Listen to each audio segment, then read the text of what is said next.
Hello everyone, welcome to enlighten learning. आज हम discuss करने वाले हैं न्यू एजुकेशन पॉलिसी 2020। इसका ऑलरेडी पार्ट 1 हम डिस्कस कर चुके हैं, जिसमें हमने सभी ट्रांसफॉर्मेशन रिफॉर्म्स डिस्कस करे थे रिलेटेड टू स्कूल एजुकेशन। आज पार्ट 2 में हम डिस्कस करने वाले हैं सभी ट्रांसफॉर्मेशन, सभी रिफॉर्म्स जो कि रिलेटेड होंगे आपके हायर एजुकेशन से, मीन्स 12 के बाद की जो एजुकेशन होती है उसमें क्या क्या चेंजेस किए गए हैं न्यू एजुकेशन पॉलिसी के द्वारा। आज हम वो सभी देखने वाले हैं। सबसे बड़ा जो मेजर चेंज हुआ है वो ये है कि जितनी भी रेगुलेटरी बॉडी होती थी, जैसे कि यूजीसी रेगुलेटरी बॉडी थी, एआईसीटीई एक रेगुलेटरी बॉडी थी, अब वो सभी बॉडी खत्म कर दी जाएंगी और एक बॉडी होगी जिसके अंडर सभी कोर्सेज आएंगे, जिसके अंडर सभी नॉर्म्स तैयार किए जाएंगे। वो होगी आपकी higher education commission of India, HECI। Means UGC, AICTE भी अनदर बॉडीज थी जो कि गवर्न करती थी हायर एजुकेशन को। अब उन्हें एलिमिनेट कर दिया जाएगा और वो एलिमिनेट किया जाएगा HECI के द्वारा। ये एक अम्ब्रेला बॉडी होगी, इसके अंडर सभी कोर्सेज आएंगे, सभी कोर्सेज के लिए कॉमन गाइडलाइन ये बनाएगी, रेगुलेट करेगी। केवल medical courses, medical colleges and legal education को छोड़कर सभी कोर्सेज के लिए कॉमन गाइडलाइन बनाई जाएंगी higher education commission of India के द्वारा। मीन्स यूजीसी का अस्तित्व अब समाप्त हो जाएगा, एक कॉमन बॉडी होगी और वो होगी HECI। केवल मेडिकल कोर्सेज को छोड़कर और लीगल कोर्सेज को छोड़कर सभी के लिए एक ही बॉडी होगी। ये काफी बड़ा चेंज है। यहाँ से आपके क्वेश्चन भी रेज हो सकते हैं कि यूजीसी को एलिमिनेट कर कौन सी बॉडी आएगी, या फिर एआईसीटी को एलिमिनेट किसके द्वारा किया जाएगा, या फिर कौन सी एक अम्ब्रेला बॉडी होगी जो कि सभी को रेगुलेट करेगी। तो आपका आंसर हो जाता है HECI, केवल मेडिकल एंड लीगल कोर्सेज को छोड़कर। साथ ही जो भी एफिलिएशन का सिस्टम है वो आगे आने वाले 15 इयर्स में समाप्त हो जाएगा। आपने देखा होगा कोई एक यूनिवर्सिटी होती है, उससे अलग अलग डिस्ट्रिक्ट की यूनिवर्सिटी एफिलेटेड होती हैं। अब वो स्टेटस समाप्त हो जाएगा आने वाले 15 ईयर में।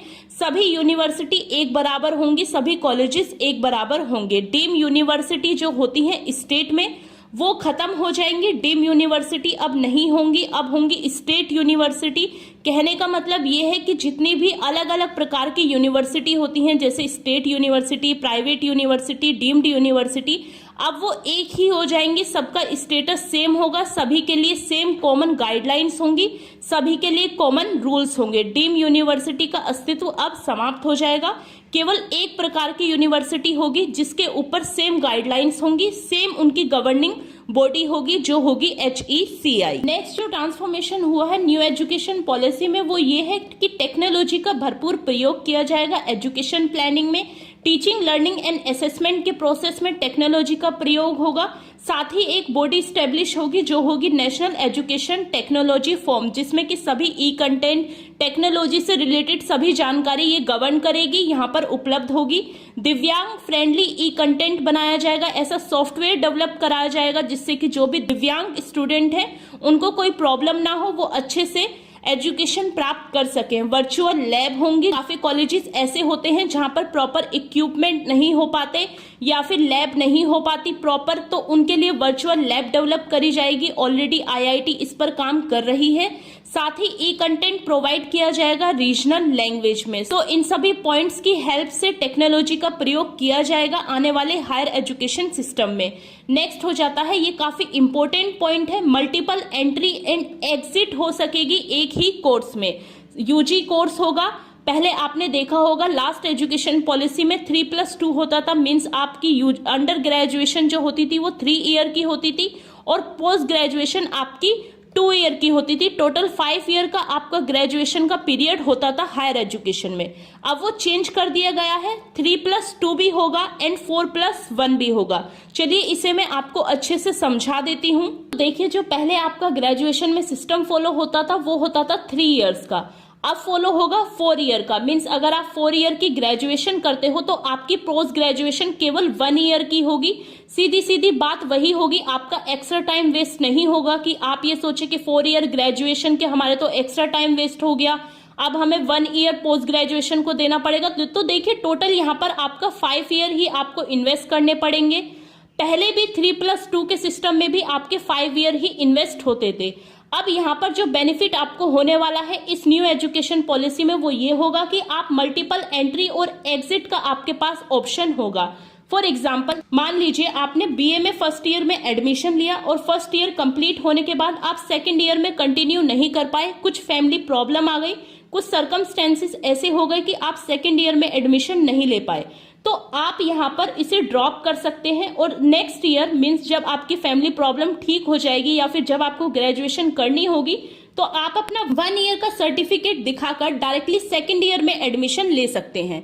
अब मान लीजिए आपका सेकेंड ईयर भी कंप्लीट हुआ, थर्ड ईयर में फिर से कोई प्रॉब्लम आ गई, आप थर्ड ईयर में एडमिशन नहीं ले पाए, तो जब भी आपको थर्ड ईयर करनी होगी आप अपना एडवांस डिप्लोमा दिखाकर थर्ड ईयर में एडमिशन ले सकते हैं। यहाँ पर क्रेडिट सिस्टम होगा, मीन्स मान लीजिए कि आपके 40 क्रेडिट होते हैं एक ग्रेजुएशन प्रोग्राम के, आपने 10 क्रेडिट यहाँ पर ले लिया तो वो क्रेडिट आपके अकाउंट में इन्वेस्ट हो जाएंगे, आपके अकाउंट में जमा हो जाएंगे। आपको जब भी सेकेंड ईयर में एडमिशन लेना होगा आप वो क्रेडिट प्लस अपना सर्टिफिकेट दिखाकर कभी भी कितने भी साल बाद सेकेंड ईयर में एडमिशन ले सकते हैं। सो काफी अच्छा इनिशिएटिव है। यहाँ पर आप मल्टीपल एंट्री और एग्जिट का ऑप्शन आपको मिलने वाला है। अगर आपने 1 ईयर कर रखा होगा तो आपके पास सर्टिफिकेट होगा, सेकेंड ईयर के बाद आपके पास एडवांस डिप्लोमा होगा, थर्ड ईयर के बाद आपके पास बैचलर डिग्री होगी और 4 ईयर में आपकी बैचलर डिग्री विद रिसर्च होगी। मीन्स जो स्टूडेंट पीएचडी करना चाहते हैं, अब देखिए एमफिल का प्रोग्राम हटा दिया गया है, जो स्टूडेंट रिसर्च करना चाहते हैं, पीएचडी करना चाहते हैं, वो डायरेक्टली 4 ईयर का ग्रेजुएशन प्रोग्राम ज्वाइन करें। उसके बाद उनकी 1 ईयर की पोस्ट ग्रेजुएशन होगी जहां पर उन्हें रिसर्च के लिए भी अलग से समझाया जाएगा, रिसर्च सब्जेक्ट भी उन्हें अलग से पढ़ाया जाएगा, उनसे रिसर्च कराई जाएगी और डायरेक्टली फिर वो पीएचडी में एडमिशन ले सकते हैं। सो ये काफी अच्छा इनिशिएटिव है, काफी अच्छा ट्रांसफॉर्मेशन है। अब गवर्नमेंट का टारगेट है कि 50% जीईआर करना है, मींस ग्रोस इनरोलमेंट रेशो करना है 2035 तक। काफी इंपॉर्टेंट हो जाता है ये यूजीसी नेट और सभी टीचिंग एग्जाम्स के लिए। वहां पर काफी बार क्वेश्चन रेज होता है कि गवर्नमेंट का ग्रोस इनरोलमेंट रेशियो का टारगेट क्या है। सो आपका आंसर हो जाएगा 50% का टारगेट है 2035 तक। अभी फिलहाल ग्रोस इनरोलमेंट रेशियो जो है हमारा वो है हायर एजुकेशन का 26.3%। ग्रोस इनरोलमेंट रेशियो क्या होता है कि देखिए 12th करने के बाद काफी ऐसे स्टूडेंट होते हैं जो कि आगे स्टडी को कंटिन्यू नहीं करते हैं, ग्रेजुएशन में एडमिशन नहीं लेते हैं, तो वो ग्रोस इनरोलमेंट रेशियो कम होता चला जाता है, डिक्रीज होता चला जाता है। अब टारगेट होगा कि एटलीस्ट ग्रोस इनरोलमेंट रेशियो 2035 तक 50% करना है, जो कि अब रेशियो है 26.3%। नेक्स्ट जो मेजर ट्रांसफॉर्मेशन हुआ है वो ये हुआ है कि एमफिल की डिग्री अब डिसकंटिन्यू हो गई है, मीन्स एमफिल नाम का अब कोई भी कोर्स नहीं होगा यूनिवर्सिटी में। देखिए पहले क्या होता था कि स्टूडेंट बीए करता था, ग्रेजुएट होता था, उसके बाद पोस्ट ग्रेजुएट होता था, उसके बाद रिसर्च करने के लिए पहले वो एमफिल करता था, देन वो पीएचडी में एडमिशन लेता था। एमफिल एक मिडिल रिसर्च डिग्री थी, बिटवीन मास्टर्स एंड पीएचडी के बीच की एक मिडिल डिग्री हुआ करती थी। अब ये डिग्री यहाँ से हटा दी गई है। देखिए जो कोर्स लॉन्च हुआ है 4+1 ईयर का, उसमें यही है कि जब आप ग्रेजुएट या फिर पोस्ट ग्रेजुएट करेंगे तो उसमें आपको रिसर्च से रिलेटेड भी प्रोग्राम कराए जाएंगे, आपसे रिसर्च भी कराई जाएगी, जिसमें आपको एमफिल की कोई भी नीड नहीं होगी, आप डायरेक्टली पीएचडी कर पाएंगे। तो यहाँ पर आपका काफी टाइम सेविंग होगा उन स्टूडेंट के लिए जो रिसर्च करना चाहते हैं, जो पीएचडी करना चाहते हैं। अब उन्हें एमफिल करने की कोई भी नीड नहीं होगी। अभी जो एमफिल में एडमिशन ले चुके हैं उनके लिए कोई प्रॉब्लम की बात नहीं है, एमफिल उनके लिए कंटिन्यू रहेगी। बट अपकमिंग सेशन से 2021 से एमफिल नाम का कोई भी कोर्स नहीं होगा इंडिया में। देखिए जो बाहर की यूनिवर्सिटी है, अमेरिका की यूनिवर्सिटी या फिर कोई फॉरेन यूनिवर्सिटी, वहां पर एमफिल पहले भी नहीं हुआ करती थी, तो वही सिस्टम अब इंडिया ने भी अडॉप्ट किया है, एमफिल को डिसकंटिन्यू कर दिया है। अब आप डायरेक्टली पीएचडी कर सकते हैं 4+1 के कोर्स से। नेक्स्ट हो जाता है minimum qualification of teaching 4 year integrated BEd degree. ये एक इम्पोर्टेंट पॉइंट है। देखिए जो टीचिंग में इंटरेस्ट रखते थे, जो टीचिंग करना चाहते थे, उन्हें पहले ग्रेजुएट होना पड़ता था, उसके बाद वो बीएड की डिग्री लेते थे। अब क्या होगा, अब वो अगर 4 ईयर की इंटीग्रेटेड बीएड करते हैं तो उन्हें ग्रेजुएशन की भी नीड नहीं होगी, मीन्स उन्हें कोई और डिग्री करने की, कोई और डिग्री लेने की नीड नहीं होगी। 12th के बाद वो डायरेक्टली बीएड में एडमिशन ले सकते हैं, जो कि होगा 4 ईयर का। यहाँ पर उनकी बीएड कंप्लीट हो जाएगी 4 ईयर के बाद, और उसके बाद वो डायरेक्टली टीचिंग लाइन में जा सकते हैं, अपना कोई भी टेट सीटेट का एग्जाम क्वालिफाई कर सकते हैं। अब जो न्यू चीज ऐड हुई है वो ये है कि टेट एग्जाम क्लियर करने के बाद अब डेमोन्स्ट्रेशन भी कराया जाएगा, इंटरव्यू भी कराया जाएगा टीचर का। सो काफी अच्छा ट्रांसफॉर्मेशन है ये। जो टीचिंग लाइन में जाते थे उन्हें पहले ग्रेजुएट होना पड़ता था, उसके बाद उन्हें बीएड की डिग्री मिलती थी। अब वो डायरेक्टली 12th के बाद 4 ईयर का इंटीग्रेटेड डिग्री प्रोग्राम कर सकते हैं, जिससे कि उनका टाइम भी वेस्ट नहीं होगा और उसके बाद वो डायरेक्टली पोस्ट ग्रेजुएट कर पीएचडी भी कर सकते हैं। सो काफी अच्छा रिफॉर्म है ये। By 2040, all higher education institution like IITs will become multidisciplinary। इसका क्या मतलब है? देखिए IITs में क्या होता है कि सभी इंजीनियरिंग कोर्स कराए जाते हैं, कोई भी मैनेजमेंट का या फिर आर्ट्स का कोर्स नहीं कराया जाता। फॉर एग्जाम्पल कोई भी एक आपके स्टेट में यूनिवर्सिटी है, वो केवल आर्ट्स की यूनिवर्सिटी है, उसमें आर्ट्स से रिलेटेड ही सब्जेक्ट अवेलेबल है। अब ऐसा नहीं होगा, अब सभी यूनिवर्सिटीज में अनदर कोर्स भी अवेलेबल होंगे। जैसे आईआईटी में अब मैनेजमेंट भी अवेलेबल होगा, आपका आर्ट्स का सब्जेक्ट भी अवेलेबल होगा, ह्यूमैनिटीज का सब्जेक्ट भी अवेलेबल होगा। मींस जितनी भी ये स्पेशलाइज इंस्टीट्यूशन यूनिवर्सिटीज हुआ करती थी अब वो मल्टी डिसिप्लिनरी हो जाएंगे। काफी अच्छा एफर्ट है ये भी। एनपीई का टारगेट है 6% ऑफ जीडीपी का एक्सपेंड करना है एजुकेशन के लिए। देखिए चाहे वो आपका कोठारी कमीशन हो 1968 का या फिर 1986 की सेकंड एजुकेशन पॉलिसी हो, हर किसी में यही बात करी गई थी कि 6% ऑफ जीडीपी इन्वेस्ट किया जाए, एक्सपेंड किया जाए एजुकेशन पर।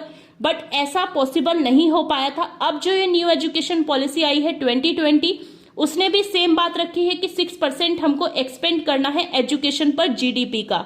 अभी फिलहाल में होता है 4.43% हमारा एक्सपेंड हुआ है जीडीपी का एजुकेशन को लेकर। अब वो आने वाले सालों में 6% हुआ करेगा एक्सपेंडिचर हमारा एजुकेशन पर। काफी अच्छा इनिशिएटिव हो जाता है ये गवर्नमेंट का, जिससे एजुकेशन का लेवल और अच्छा अपग्रेड होगा। सो जितने भी इंपॉर्टेंट फैक्ट्स थे हायर एजुकेशन को लेकर न्यू एजुकेशन पॉलिसी 2020 में, वो मैंने आपको सभी क्लियर कर दिए हैं। अगर आपके कॉम्पिटिटिव एग्जाम में क्वेश्चन रेज होंगे तो यहीं से ही होंगे, इससे बाहर आपसे कुछ भी नहीं पूछा जाएगा। देखिए 1968 में भी ये बात कही गई थी कि 6% आपको इन्वेस्ट करना चाहिए एजुकेशन पर जीडीपी का, बट ये फॉलो नहीं हो पाई थी। Same as it is second education policy में भी यही बात कही गई थी 1986 में, बट तब भी ये फॉलो नहीं हुई थी। अब सेम वही चीज रिपीट हुई है और ये एक कह सकते हैं लो बन चुका है। अब ये बात फॉलो होगी।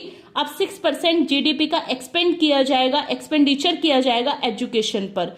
सो काफी अच्छा इनिशिएटिव है ये। आशा करती हूँ ये इन्फॉर्मेशन आपके लिए बेनिफिशियल रही होगी, ये वीडियो आपके लिए बेनिफिशियल रही होगी। If you like this video then please do like, share and subscribe. Thank you for watching this video guys.